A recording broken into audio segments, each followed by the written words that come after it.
Welcome to remix king channel. కరివేపాకు కూరలో ఎంతటి సువాసన ఇస్తుందో ముఖానికి అంతే సౌందర్యాన్ని తెస్తుంది, జుట్టుకు పోషణనిస్తుంది.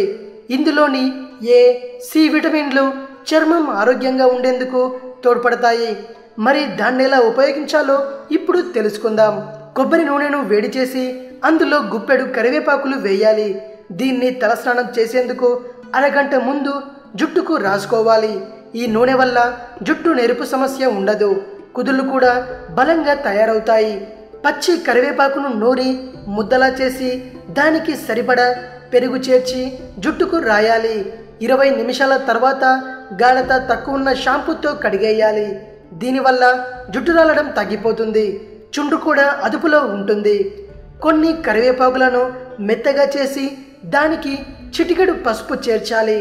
ఆ ముద్దని మొటిమలు ఉన్న చోట రాస్తే అవి తగ్గుముఖం పడతాయి. గుప్పెడు కరివేపాకును మెత్తగా చేసి దానికి చెంచా చొప్పున ముల్తానీ మట్టి, గులాబీ నీరు కలపాలి. ముఖానికి రాసి 10 నిమిషాల తరువాత గోరువెచ్చని నీళ్లతో కడిగేయాలి. ఇది ముఖం మీద మచ్చలను, వలయాలను తగ్గించి మెరిసేలా చేస్తుంది. ముల్తానీ మట్టి ముఖం మీద ఎక్కువగా పేరుకున్న జిడ్డును తొలగిస్తుంది.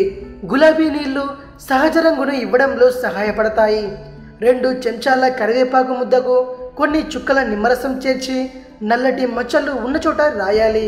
10 నిమిషాల తర్వాత ముఖాన్ని కడిగేసుకోవాలి. దీనివల్ల మొటిమల తాలూకు మచ్చలు మాయమవుతాయి. 2 చెంచాల కరివేపాకు ముద్దకు 3 చెంచాల ఆలివ్ నూనె కలపాలి.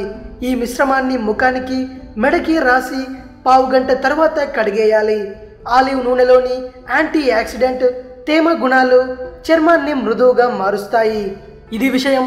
మరిన్ని హెల్త్ టిప్స్ కోసం రీమిక్స్ కింగ్ ఛానల్ని సబ్స్క్రైబ్ చేయండి. మరో వీడియోతో మీ ముందుకు వస్తాను. అంతవరకు సెలవు.